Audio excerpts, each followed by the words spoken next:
Good evening, everyone. Welcome to episode 12 of the We Gonna Win the League podcast.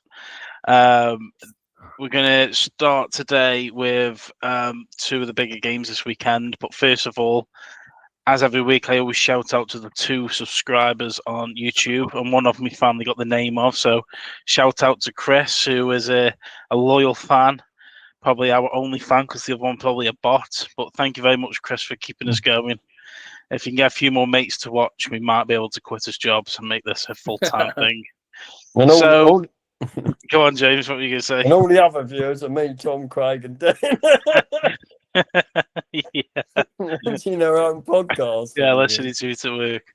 So obviously, every week we seem to start with Liverpool, and that's because there's no need to go on about it. They've lost 7 games now within 10 Premier League matches, I think it is. If that's wrong, then someone correct me, but I think it's 7 and 10. This is an open question to anybody, anyone who watched the game from the start to finish, or anyone who came in second half. Overall, not the greatest performance by Liverpool, considering how well they did midweek against Real Madrid. Who can deconstruct that match for us? Who wants to just let us know how, in your words, it went? Yeah, of course. I mean, I want to start off I think this was one of the biggest game of the season. I think this is I would say the title contender. Who's gonna chase Arsenal for the title? And this game was make or break for both. It was a game that needed to be win, or a game that needed to be won. And unfortunately, Man City had the upper hand. There's a few controversy on the game, but I felt like Man City did play better than Liverpool today. So the title contender is that it? Is that the game? Yeah. Let's move on to Arsenal then. You're 7th. How's it the title contender? So what I will go on the end of that, I did actually think I will say now. I did say I was being optimistic by Christmas. Liverpool and Arsenal will be joint on points, and Arsenal be ahead of Liverpool. I can now confirm I've changed my prediction to Liverpool trying to get the top 4 or even make the Europa League, because I believe that game I think was the match to say who was going to challenge Arsenal now, if there's going to be a team who's challenging Arsenal. Tom, obviously, if James watched the second half at your house, you must watch the first half. What about you? The game so I think Man City were the better team today, for sure. 3-0.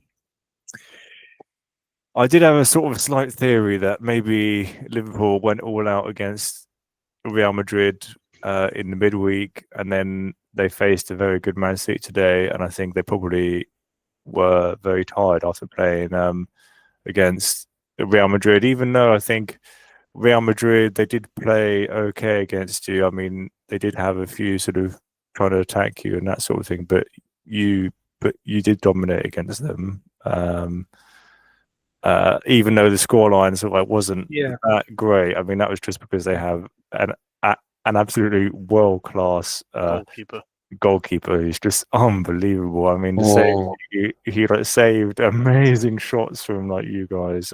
Absolute. I mean, going into the City, incredible. So City, So I mean, I think that was my sort of thoughts on it, was that Liverpool just tired themselves out and just didn't have the right tactics. They didn't feel like they had that drive and that want to win. I think the controversial decision was about the offside, wasn't it? Personally, I think it wasn't offside, but I don't sort of write the rule book. So there obviously was somebody who was in VAR who thought that that was in the rules, and the commentator did say something about it as well, and said that he thought that was offside. But then, who was it? He was commentating with him. It was Gary Neville and the referee. Neville, former referee, but the person who said he was offside was the former referee, but he did say in his eyes it isn't offside. Yeah. Only because he was sticking up for the referee. Well, a lot of people who knows? I don't think it was offside whatsoever.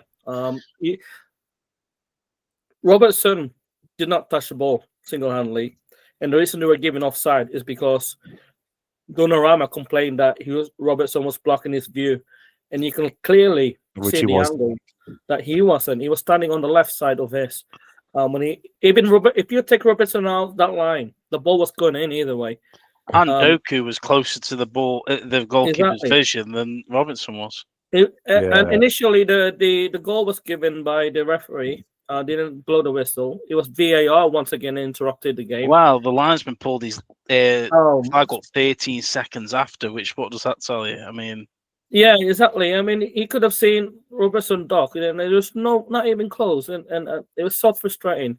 Not only that, the first goal as well. Before that, actually, before they scored, there was a penalty to Man City. It was a very soft penalty. Well, that was a penalty. I mean, I don't think it was a penalty at all. I think the keeper didn't touch him enough to. It was a clear penalty because if they move him out of the way, then that's a penalty. No, I didn't see any touch. I'm not just saying that as someone who wanted Liverpool to win. Maybe I didn't watch enough for the angle, but I thought I didn't see. I couldn't see anything. So I mean, if you guys say there was, then obviously there clearly was, but I didn't. I couldn't see. I can tell you what they said on the radio. No, I think it was penalty. Yeah. All I did was hear everything on the radio. So from what I heard on 5 Live coming back, is they said his knee touched his toe or something, but they said it was a very minimal contact. Yeah. And they said they'd be very surprised if it was given as a penalty, and they weren't 100% sure it was a penalty on the radio. But then the other thing they said about the Robinson one where he ducked is they were also surprised that wasn't a goal, they said. But I can only go with what they're saying on the radio because I'm just listening to it on the radio. So many people are saying the same thing, surely, it's obviously clear that it was a mistake that to disallow that goal from Van Dijk. Unfortunately, even though we had the less upper hand from the referee decision, Liverpool, you can't take away how Man City played. I think Doku, in my eyes, was the man of the match of that team. Let's just talk about Doku because what a player! What a fire, mate! Like I wish Florian Wirtz played like that. Like a bit stronger, a bit more. Just taking on players. And Bradley had a difficult game today. Unfortunately. They were saying that Doku, is that how you say his name? They were saying that he's very inconsistent though. They're saying he's very good that game, but they were saying he's not the type of player that would be like it all season. They said he. Yeah. I mean, I don't know. That's what they were saying. I mean that I can see that point. Obviously, every time someone plays Liverpool, they always step out their A game, don't they? It's Liverpool the one to beat this season, and everyone's. What do you mean one? You're in 7th. What do you mean the one to beat? This is a title decider. You said to me, didn't you say to me a couple of weeks ago? You said the title decider between Man City and Liverpool. But how can it be a decider if you're not, you're not even in the race anymore? You've lost 5. Or how can it be a title decider? Regardless of the title decider, like you say, Doku isn't very consistent, but he's a player that. I still think he's got a way to go before he peaks, and I think he just needs to find his rhythm within that team. Now, Manchester City haven't got a lot of players now who are, the De Bruyne, the company, the team now rather than a set of individuals, other than Haaland, obviously, but he's absolute class. But Doku today, Bradley had a difficult game, but he didn't play bad, and that just shows you how good Doku played because it doesn't matter who marked him. I think in the second half, they had 2 players marking him on the right side, and he still got through. And then he eventually got his goal as well. Oh, his goal was absolutely world class. I mean, he's had everything. The goal, I think, was at the 20 pass goal as well, where every single player touched the ball. and then he just finished off with. I mean, if that is the goal, then that's goal of the season, because every single player touched the ball. It was there was a bit of skill at the top of the pitch as well, where they got it out of a tight corner and passed it through Liverpool, and then they got it to the other end. And I was actually thinking, if this turns out as a goal now, that bit of skill alone would make that goal of the season contender. And then he goes and scores worldly like that. So, Haaland normally steals the show from Man City, but Doku was just phenomenal. Foden played well as well, didn't he? Foden's been selected for England again. Yeah. Yeah, so Foden, apparently he's been playing well the last few games, hasn't he? Yeah. Obviously, Foden is an incredible player, man. I saw him midweek Champions League against Dortmund. He scored a goal, but it's been incredible. What do we think of it? It's going to be Man City chasing Arsenal for the title, I think. Well, I was just about to ask you, Dan. Is it Man City after Man City beat Liverpool today? Is it Man City to lose now? No, I think it's Arsenal to lose still. I think, but Man City know that back. Is Arsenal under pressure now? Is Man City closing them in? After Arsenal drawing yesterday, I think that leave them 4 points behind Arsenal now, haven't they? Arsenal can't slip a game now. If Man City will keep winning their games, it's on now between those two. Unfortunately, Liverpool are out of the title race. We can only try. Well, it's a title decided, you said today, so how can they be out of sight? We can only hope that we finish top 4. But our focus will be on Champions League now. I think Slot understand if we can get something out of the Champions League game, get to the quarterfinals at least, that would be a good season. Finish top 4 in the quarterfinals Champions League and hopefully win an FA Cup too. So I think I'll take one of those. What do we think about Haaland's goal? He was bound to score, wasn't he? I mean, he's on fire in a minute. It's just I think header. It was a great header, yeah. And I don't know, like the commentator said, he didn't know how much he knew about the ball, but because obviously he deflects off Konate. But of all players, it wouldn't surprise me if he just knew how much weight to put on his. You know what I mean? Because he's that good. Yeah. It wouldn't surprise me if he seemed to. As the ball was going into the net, he was already turning around to celebrate. That's how he's so confident in where the ball just hits him and it just lands into the goal. I think he's the only actual proper legit striker in the Premier League really now, isn't he? Because a lot of strikers have on and off, but most games he's going to be having a chance or creating a chance or scoring a chance. I think he's like nowadays you don't really get many old-fashioned strikers, do you? That are constantly always there and in the box and so. But now I think he's the only legit one that you can guarantee. Like if you put a bet on it, you go, I might put a bet on Haaland to score today. Whereas there's not many strikers in the Premier League you can do that. Like Watkins had a phase, but he's gone off the ball, hasn't he? Or you had obviously Isaac at Newcastle, and now he's at Liverpool. You'd say, he's most likely to score the first goal. But now you just don't know, do you? There's not any out-and-out natural strikers other than Haaland, is there really? I like to see. Ekitike is good, obviously. Liverpool is such a bad form on them. I would like to see. I think that's down to Mo Salah to be dropped. I think he didn't turn up today. He never turned up against Madrid. He didn't turn up. He hasn't turned up for a while now, Mo Salah. There was a point that we could have got 1 goal today. It could have been 3-1, but he was 1-on-1 with I know he was under pressure. He missed round the post, didn't he? I saw that. Yeah. He tried to. If he had a chance to sort of take that shot around and hit the post, he had a chance to just swing it across to Florian Wirtz to get his first goal. It would be an open goal because the keeper came up ahead of him and he tried to lob it against him and hit the post. I felt like he should just pass that, mate. Like just get a goal back or something. Like we're still nailed down. We haven't scored yet. Just pass the fucking ball. And he just never did it. I agree. He never did it. It's as simple as that. The 2 Liverpool players just waiting to tap that goal in to get 3-1 at least. But he just took. It was just so annoying. He just never passes. Did Isaac come on today or not? No, unfortunately, I think Slot is very funny about bringing Isak into the game at this far. I think he wants him 100% fit. Has he scored a goal for Liverpool yet? He's got one Yeah. goal in the League Cup, yeah. League Cup now. League Cup. Did he But score the Champions League as well, or no? I don't think so. I think it was a League Cup against, or it could have been Champions League against Atletico Madrid, maybe to get a 1-0. I don't remember, but I think it was a League Cup. He came on, but Ikitike had a bad game today. He came on at 55th minute. Do you think it's a delivery though, Dan? Because I think is he having a bad game, or is he just not getting that delivery? Because I feel like Szoboszlai is doing everything in midfield, and Wirtz is still finding his feet. Although I didn't think he played better today, Wirtz. Yeah, I think. I feel like Salah doesn't want to pass to him, and I feel like the left side of the pitch is waiting. Just waiting for that delivery from Mo Salah, but he's just not putting the ball through.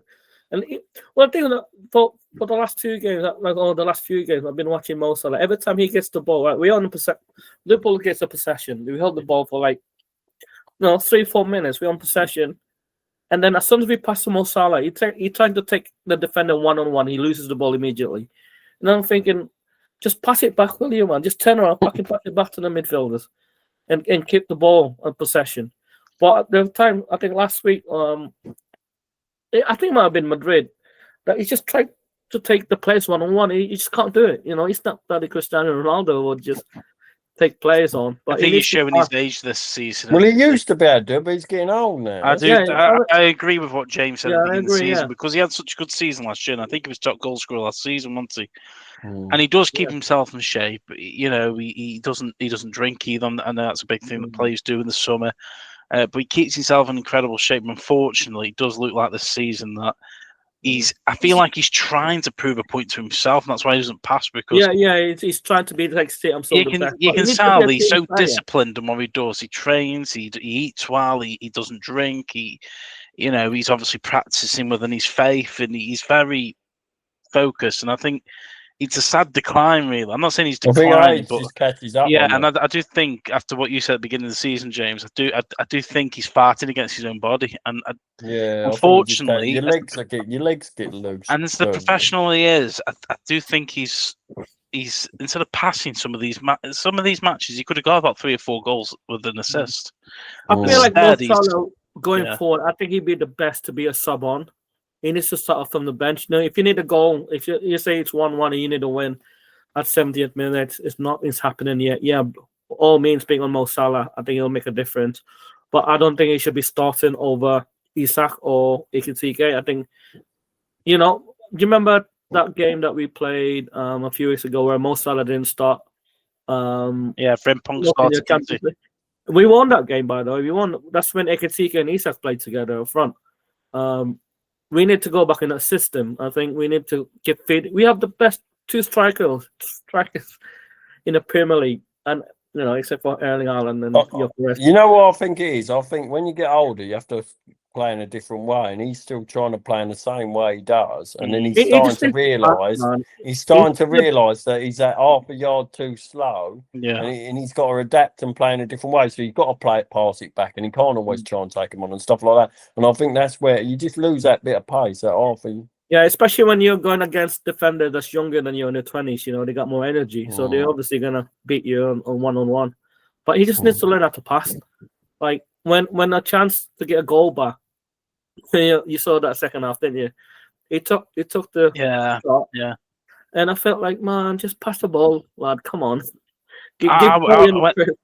When that happened, I was raging. I was thinking, why didn't Gakpo tap it in? But then you look at the angle, Gakpo couldn't get to. But then after that, I was thinking, why didn't he pass the ball?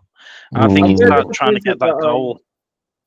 He didn't bring an Isak to have a run in. When you need a goal, you have £126 million striker on the bench that scored more goals last season. That needs a game, and you bring in who do you bring in? Fucking Gakpo. Like, what the hell, man? Joe Gomez. Joe Gomez, Curtis Jones. Take off Ikitike. Like, if you're gonna take off Ikitike, at least put bloody Isak on. Do you know what I mean? And not Gakpo on. But there's some obsession with Gakpo. Like I tell you, this Slot's got an obsession with Gakpo. I don't understand.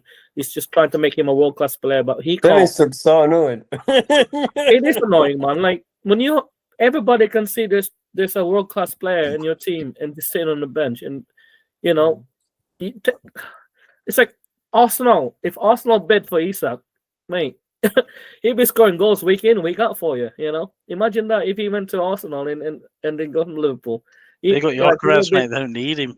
Gyökeres, you do not imagine if you hijacked that deal, you know, gave 150 million to Newcastle, Isak gone to Arsenal, he would be banging in goals with you week in, week out. That's how good he is. But unfortunately, it's just I don't understand why he can't play both. You need to drop Salah in order for him to drop. I think Mo Salah needs to stay on the bench. But the thing is, you get a different sort of game with Isaac compared to Gyökeres because he's not as physical, is he? So you get a different sort. You'd have to play in a different way, wouldn't you? Really, that's the thing. He's a clinical striker. You have seen him in Newcastle, I've seen him, yeah. But what I'm saying is, we wouldn't be able to play in the same way we do with Gyökeres, I don't think, or Havertz, because they're very physical and try and, unsettle the defence. Whereas I think Isaac's slightly different. He's got a lot more pace, isn't he? He's not as physical, maybe, as Gyökeres or Havertz. Before we move on to Arsenal, I want to just mention a few games today that was happening. So today, Aston Villa won 4-0.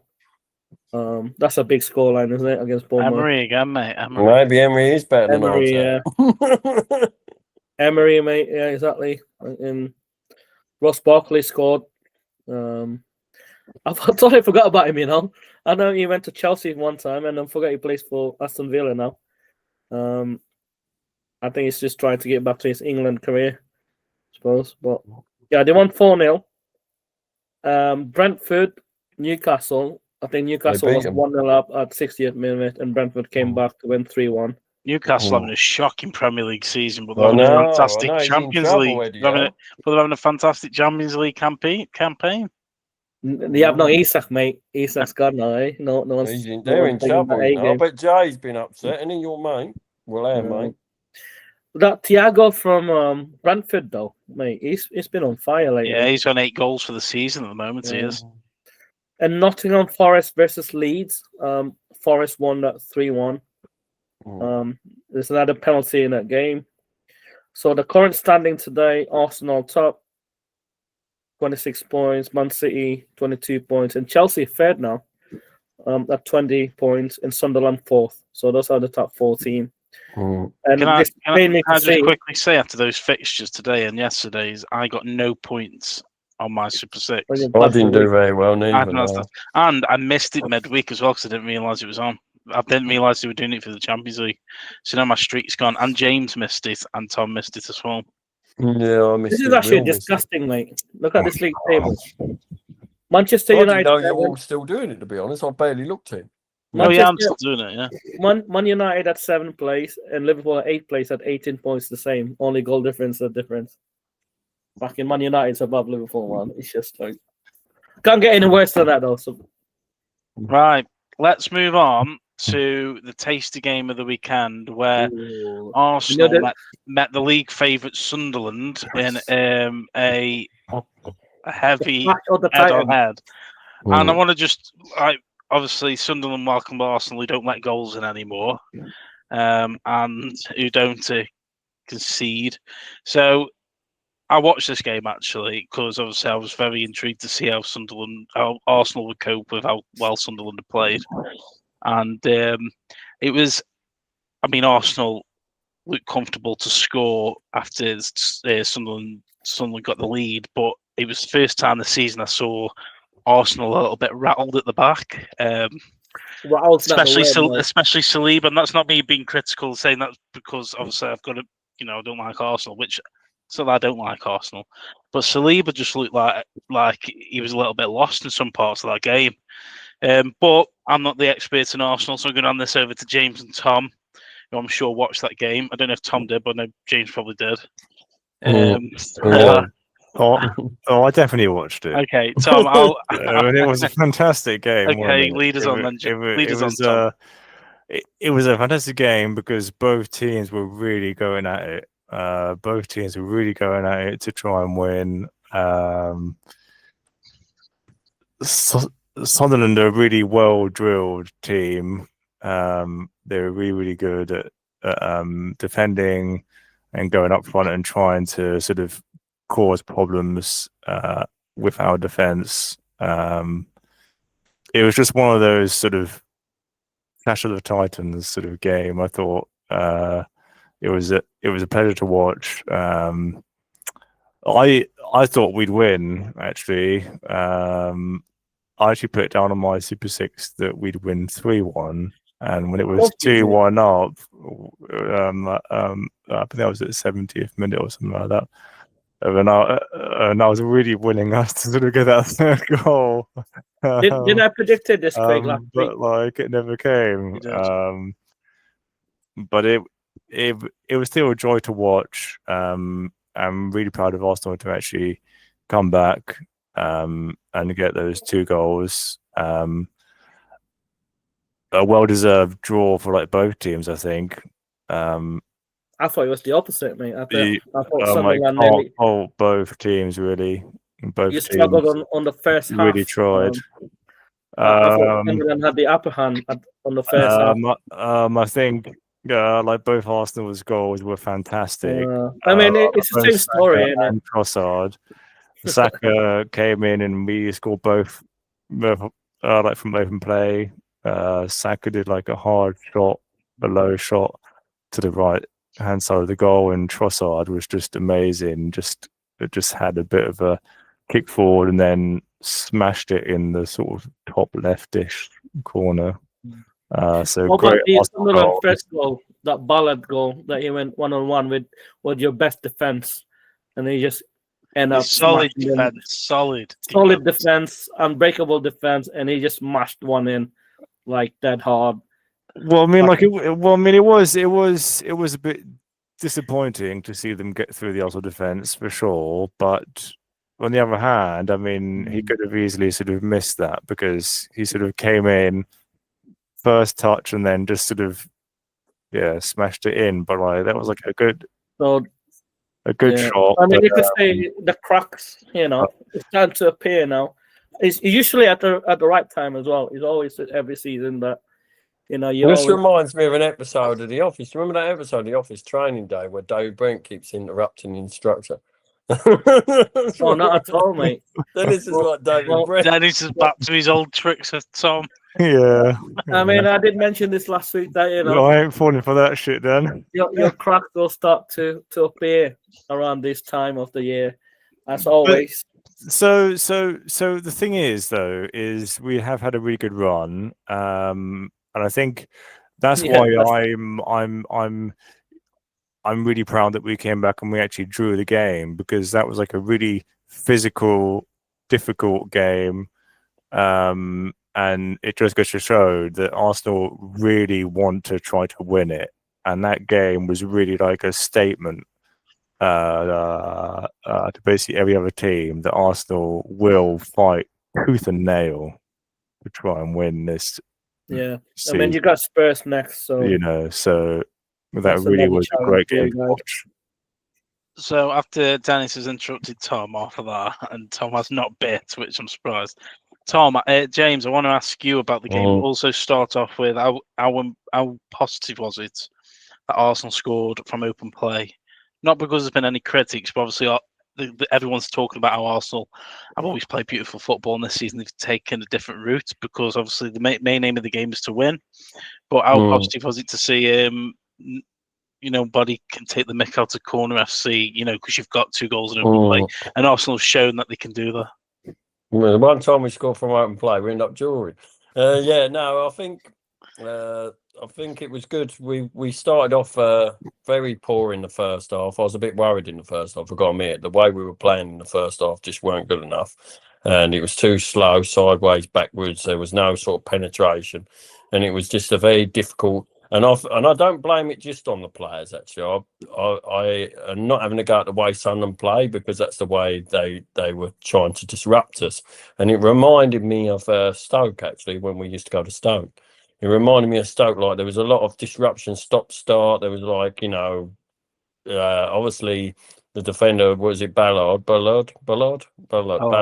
Yeah, so he when the ball came into the box, obviously caught Marino, and it weren't really intentional. But since then, that first incident, then from then on it was stop start, pushing and showing, bit of both sides, you know, and we couldn't get any flow in the first half. So I think the first half was very disruptive, and there was no sort of flow from an Arsenal point of view. But that seemed like their game plan. Let's disrupt them. Let's slow the game down. And also, I heard that they brought in the advertisements. They brought them in They brought them in so we couldn't take long throws. Apparently, so they brought them in so we couldn't do a run up to take long throws. And the manager said, he said, we're trying to do. He said, whatever works to make it more harder for Arsenal. So apparently that was something they did. They brought in the advertisement boards and brought them in slightly so that the long throw wasn't possible to do the long throw.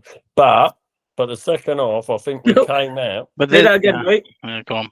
Sorry. About The second half, we came out and we looked a much better team. And I reckon Arteta had a right go at them, to be honest. They were 1-0 down when they came. And I think, as I say, he must have had a right go at them. And we were playing the ball so far. It was complete opposite. We were playing the ball really fast, quick passing. We were running into space. Trossard done a few good balls, actually. He done one of Calafiori. He was doing the inside balls where Saka don't do that as much lately. He always tries to cut in and shoot. But he was doing these inside balls, intricate passing, and it was really good, actually. He got one of Calafiori. I think there was another one to Zibamendi that he just put wide, didn't he, Zibamendi? Yeah. And they were looking dangerous balls inside. And all of a sudden, Saka scored, and that was it, weren't it? And then we were away. And once we got the first goal, you could only see it going one way. And then when Trossard got that ball, I instantly said, shoot. And he took a bit longer and then cut in and took the shot. Yeah. But I think that, I think it was good to see. I mean, I can always rely on Trossard to shoot. I always think he's the most likely that'll always have a shot. And sometimes he'll do a crap shot and he'll go flying towards the corner flag. But at least he does shoot. That's the other thing. And Saka had a very poor first half, but as soon as he got the goal, he looked a lot sharp. I think it gave him a bit more confidence.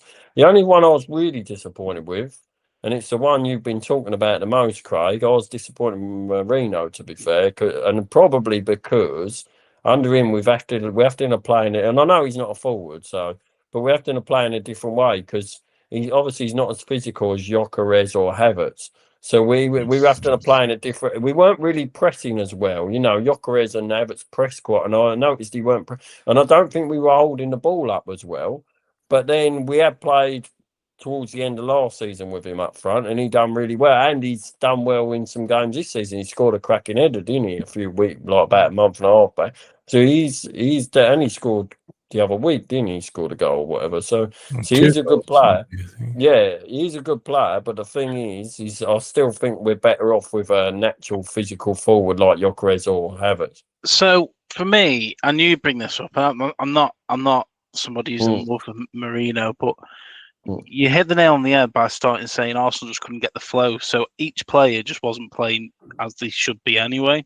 No. So when you're playing play out of position and you're not getting the balls that you would normally get because Arsenal we're a bit unsettled with it, let's be honest. Yeah, they were unsettled. Yeah, maybe because that's it's up Newcastle, Sunderland, Newcastle. That's kind of where the area is. It's the very passionate fan base. I'm not saying fan base aren't, but it's always different when you go up north. Always an hard place to go. So of course, Gyökeres is a striker. He's going to have more attributes as a striker.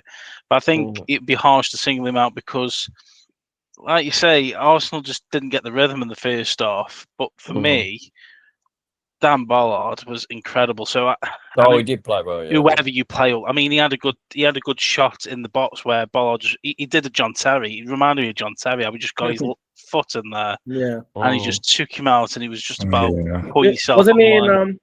If Marino scored that, he would have been a hero though. Once he would have been 3-1, and he would have been. Yeah, if he'd have scored that one that he blocked, So, but Dan Ballard, what a player! I mean, fortunately for him, we were unlucky with the Zibamendi one at the bar. At the bar, And also, the other thing I would say is the goals. The first goal possibly could have been, even though I think Rice has been brilliant this season, the first goal Rice could have been a bit tighter on Bullard.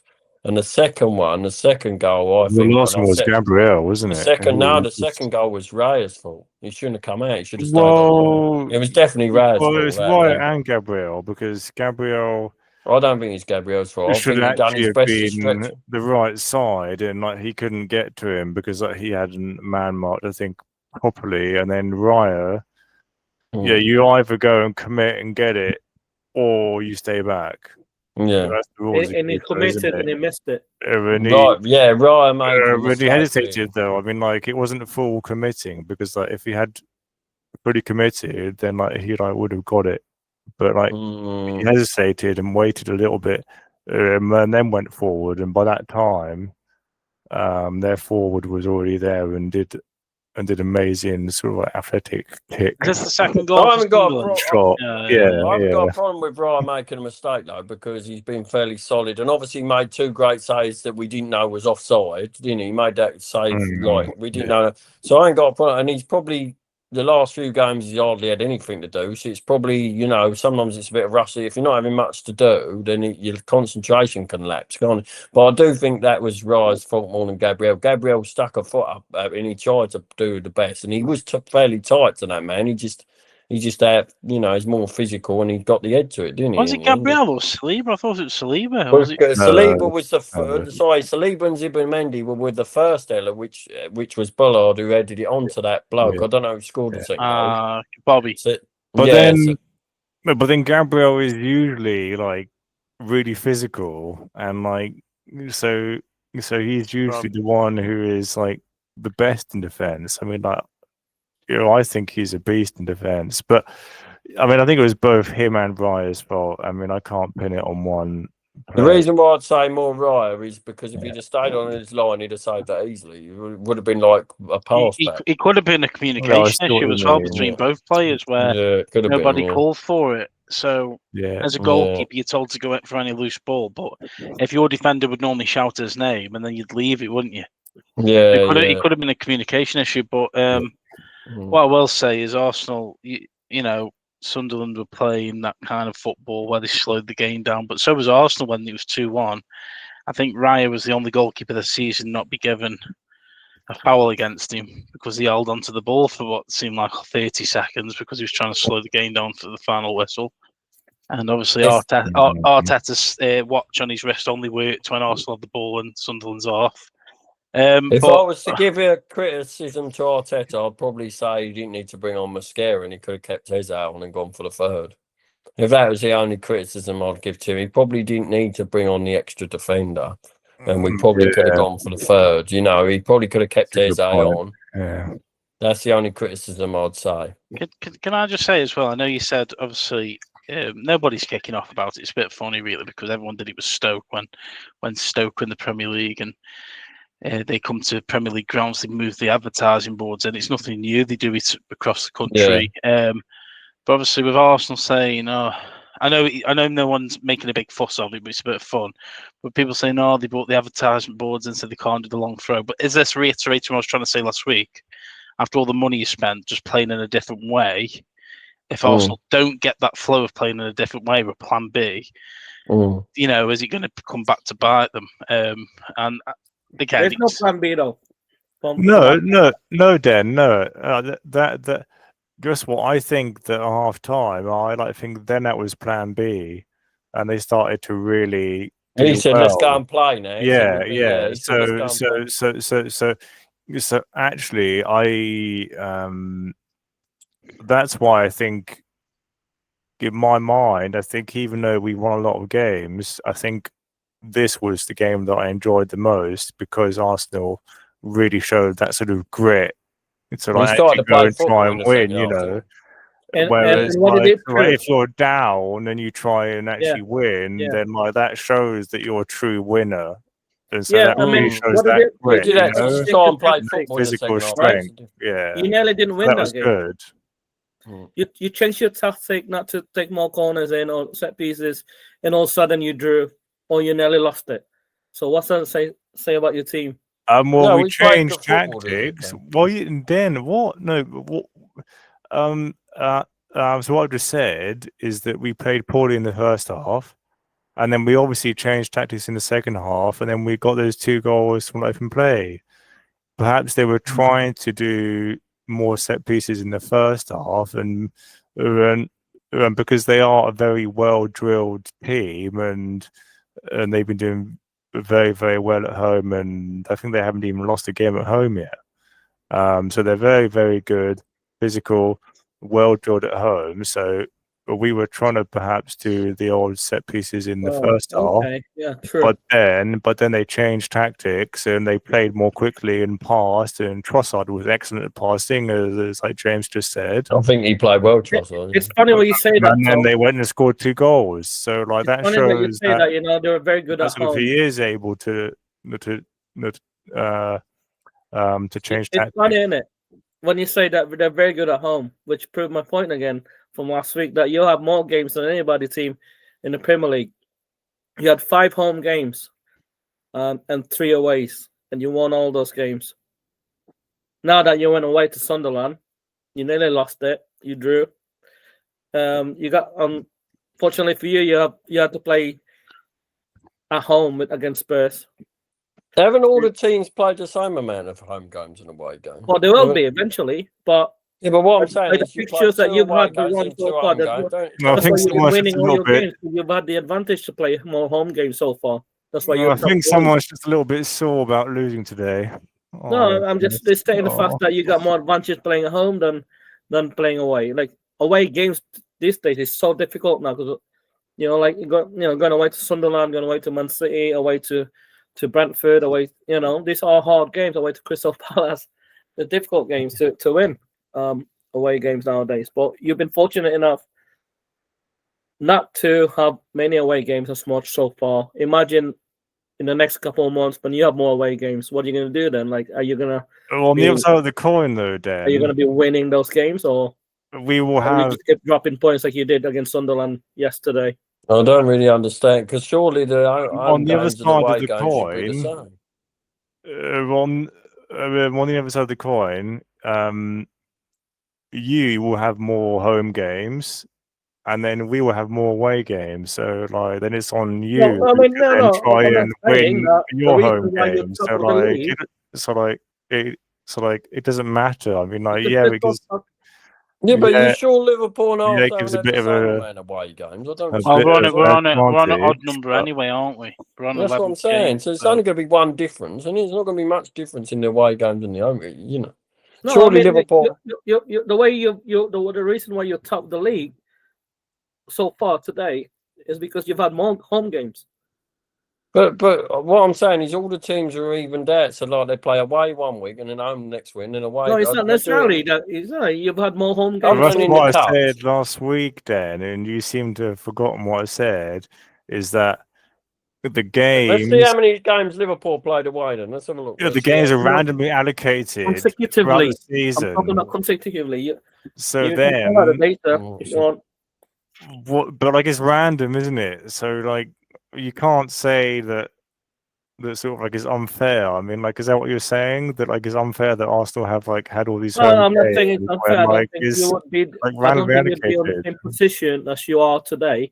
Because you've been talking about it, like you think you're going to win the league already because you're top of the league. But if you look at the league, you've had more home games. You've had 9 home games, Dennis, so far. Dennis, you've had 9 home games. I just counted them. Again, I never said that Arsenal were going to win the league. How many of those consecutive? I'm not sure why you're sort of saying 3 away games on the trot.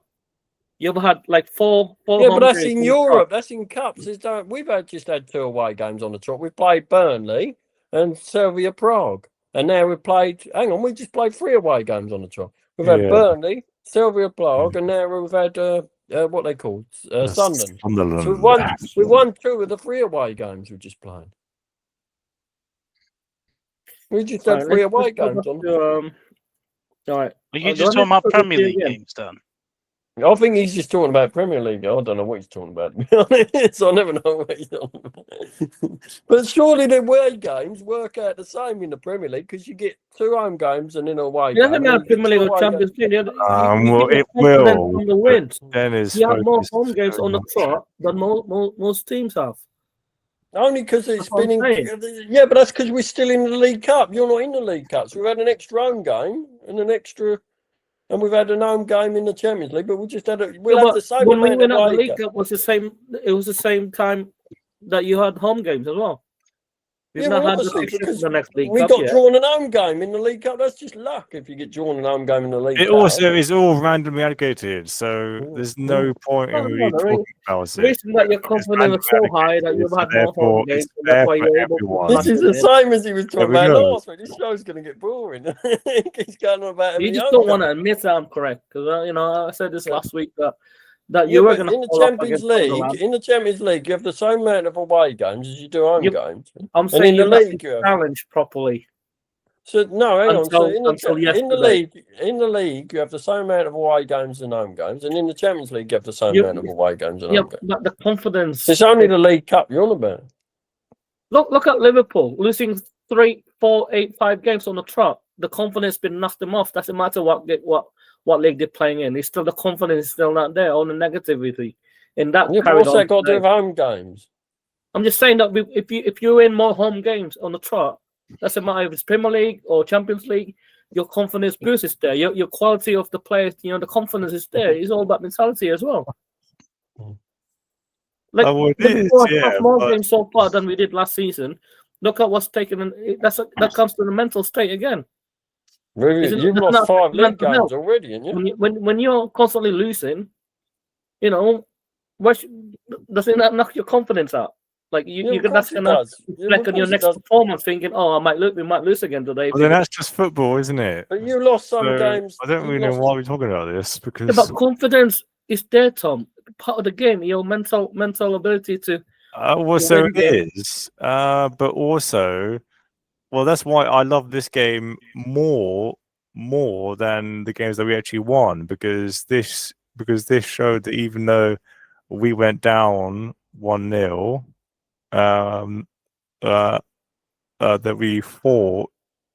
And you cracked, mate. You drew. You didn't win. Your defense was terrible. Well, we fought to try and win, and so that's what you got challenged. You do, and so that confidence. Yeah, but even though the confidence was shaken, we came back. And the real test now as well is against Spurs. And we were very, very close. And I'll be surprised. Very close to winning. And who do you have after Spurs, by the way? Or you're playing with? There you go. Oh, yeah. Here comes the real test then. So you're about to be tested in the next few weeks. Yeah. And then they got Chelsea. So they got Tottenham, Bayern Munich, and Chelsea. That's good, and I'm very looking forward to it. And the good news is we've got an international. The good news is we've got an international break. So Havertz is supposed to be back. Gyökeres will be back. We'll have Medvedev back playing for Sweden. He's injured now, isn't he? So he's coming. He can't play for Sweden because he's injured now. So he's coming back after the international break. Well, so hopefully we'll have either Havertz. Well, I'm hoping that Isak will play the international level without Gyökeres in there. Sorry. I think Isak will play internationally for Sweden without Gyökeres. Well, he will, won't he? Because Gyökeres is injured. Yeah, well, he will. But he could get injured playing for Sweden. Oh. So let's make some new content because I feel like we're going into old ground. Obviously, we're going to be closing up in a minute, but another game that had a lot of drama in it, especially near the end, was Tottenham versus Man United. Sorry, Tottenham scored in extra time, and then Man United did exactly the same with Fergie time. They scored in extra time as well, and it was just about 2-1 to Tottenham, and then De Ligt scored. Did anyone see that game or see the highlights? Saw highlights, yeah. I saw he got booked in Richarlison for taking his shirt off. Yeah. Mbune scored the first header, didn't he, for United?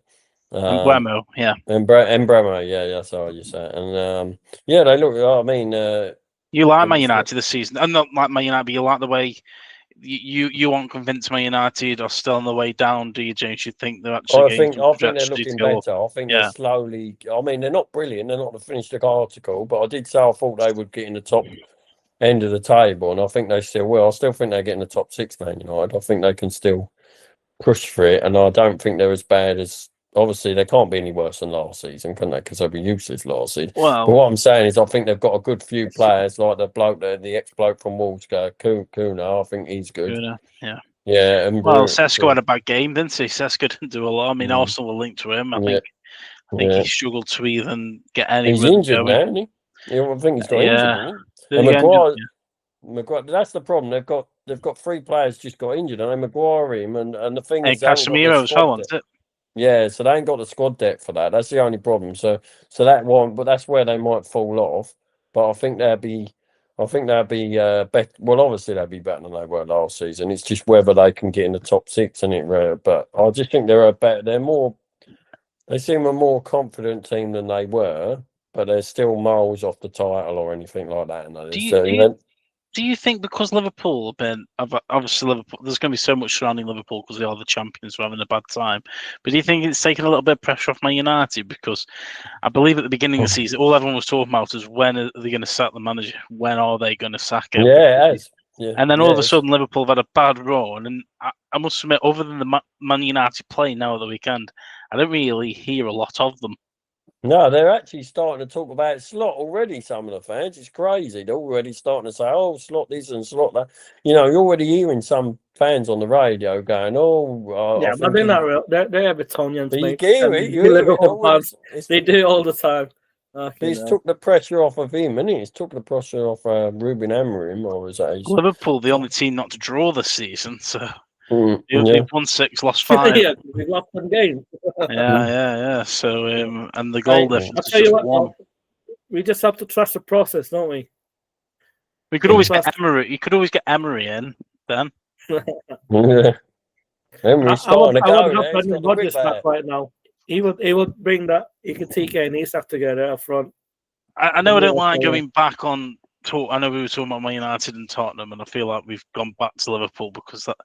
But what I will say, because I didn't manage to say it at the beginning, and this comes down to Slot as well. So we're obviously on to the bit of the show now. We're talking about the managers.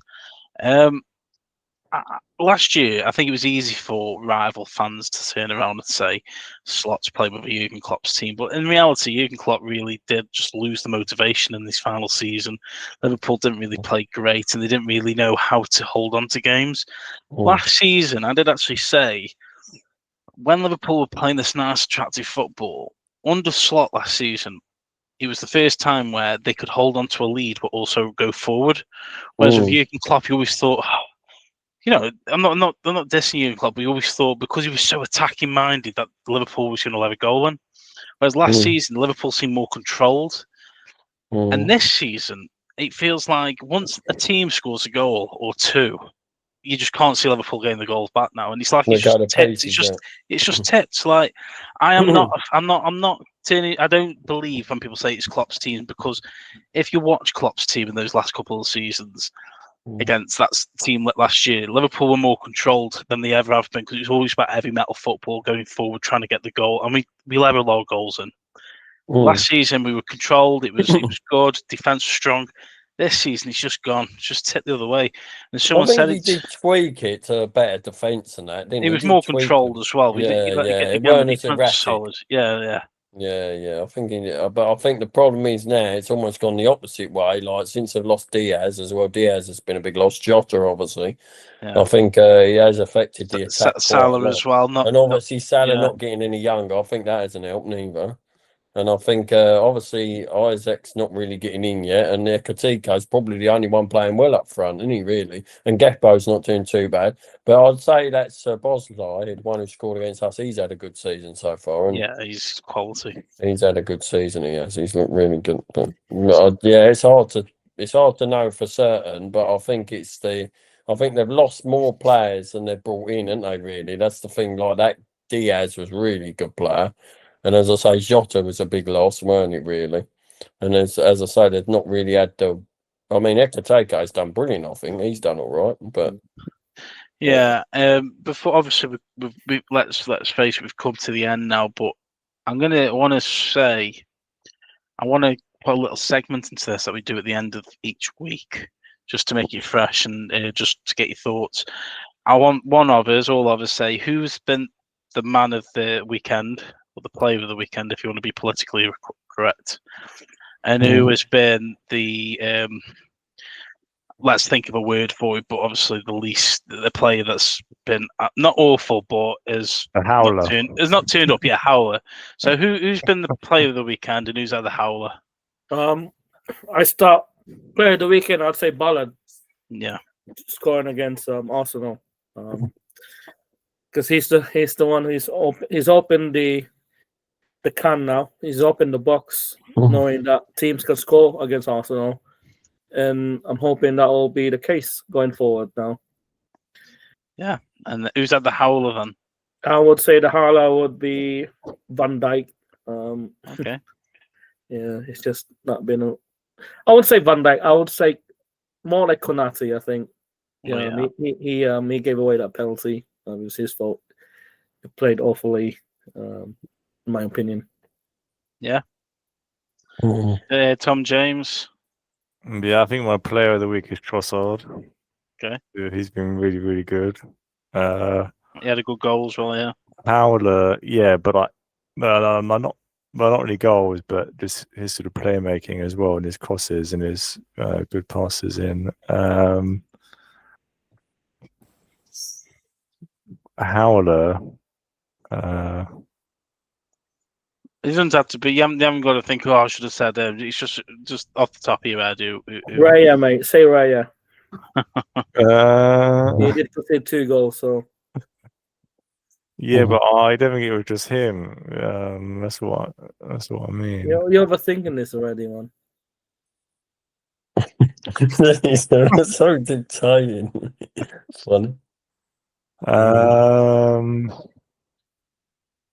That would be the end of the call. Mama Dishvali. You just want to say his name, do you? Yeah. Difficult name to say. Mama Dishvali. There we go. James. Well, I don't know, to be honest, because I haven't seen all the games, but I would say probably, I'm trying to think of the best player I've seen. I'd probably say that he's Ballard for Sunderland, to be honest, because I thought he played very well, and apparently he was in the Arsenal youth years ago, weren't he? He was, yeah. So I think he did play very well that game, and he also got the assist with a header on, didn't he? So I'd have to say the same. I'd have to say he's been the one that's performed really well. Also, I think for Sunderland as a whole throughout the season, I think Eric's players played really well for them. I was looking at his stats because it came up on the screen the other day, and he was first on it. Granit Xhaka. Oh yeah, I think he's been really good for them, to be honest. I can't believe that. They reckon he was first on everything. They were showing his stats, and he was really good for us. So I think he's been really. He's another one that's been really good. But I don't know about Howler because I haven't seen all the games to say who's been really poor. It's very difficult. Just the games you see, it's including the referee, by the way. Yeah, it's just a bit of fun segments. Yeah, so I'll probably say VAR, the howler against Liverpool tonight. Yeah, probably the referee against Liverpool then. I really don't know. As I say, I'd only seen Arsenal and bits of highlights on Match of the Day, and I haven't seen all the. I've only heard Liverpool's on the radio, really, and so it's very difficult to say for certain who's. But one thing I can tell you though, I think Sunderland fans are in cloud 9 in a minute. But imagine they're singing that song, and then Newcastle losing this weekend as well. So that's a good cloud 9 for Sunderland fans. So I'll tell you who led the howler last week. It was that Martinez who played it straight to bloody sun. Oh yeah, it was Martinez. That would have been the howler last week. So I'm going to give you mine because obviously I'm not invisible, guys. I've got to. I'm joking. I'm not going to cry about it. I would say Dan Bollard, but because you two have said him, I don't want it to look like at the end of the day, I'm going to pick him, but I'm going to say the lit from Man United for getting the 96th-minute header. To draw at Tottenham, and then I'm just going to stay in that game because if it wasn't Dan Bollard, I was going to say Dan Bollard and then Richarlison, because not only did he get it, not only did he get a yellow, not only did he get a yellow card, but obviously he missed a chance to win the game in stoppage time as well, and he just it's all about him. He didn't have that spark required to lead Tottenham. So he's had the howler, is he, Richarlison? I think he had a howl. Yeah, I think I think yeah. he's had the howl on the fact that he gets booked every time. He's done it 5 times apparently. Yeah. I think to get a yellow card and then to miss that chance, and he just didn't really have a great game. So well, apparently anyway, he don't learn from it, does he? He keeps taking his shirt off and don't learn from it, and he keeps getting booked it's again. Brazilian spark that is. It's like you have that little fight in you. Is there anything else we want to bring up, chaps, before we call it a night?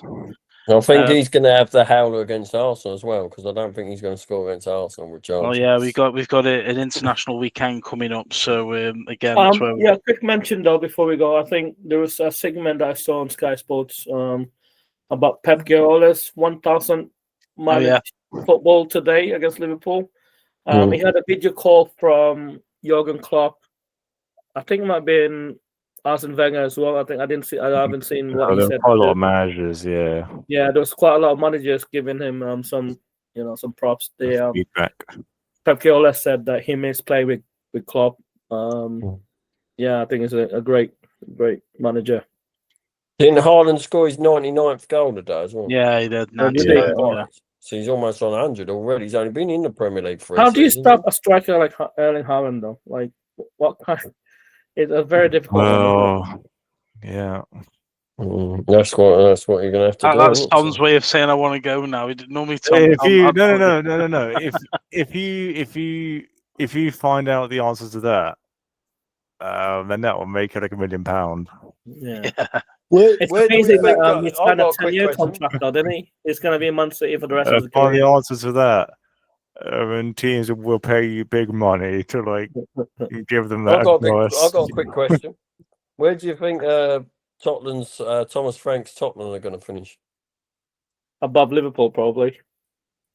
Because I think they're playing all right, Tottenham, but they're a bit on and off, aren't they? A bit like Chelsea, aren't they? Yeah, they're very on and off. Yeah.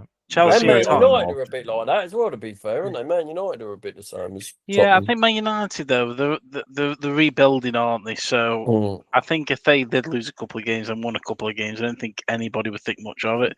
Whereas Chelsea and Tottenham, they've changed managers that many times and they've spent that much money. I think to still being consistent, as if you were one of their fans, knowing you just think to yourself, I mean, if you're a Tottenham fan, you must be living in a constant nightmare. Every season's the same. Every season is the same. Yeah. And realistically, where do you think Sunderland are going to finish? I'm going to say they're going to pick up this form, and I think, like most, remember when Hull City did it when they first played in the Premier League with Steve Brown, and they were like second, third in the league. I think once teams have settled themselves down, the bigger teams, I think they'll probably end up 10th. So Liverpool are going to get them when they're not playing as well, then you're saying? Is that what you're saying, Dean? Dean's going to get them when they're easy. I think like Craig, I think they'll drop off. I think they'll do well for like a little while, but then come Christmas or when it gets to like the spring, New Year, and then they'll start to tire because they haven't got the skill of the players in the bigger teams.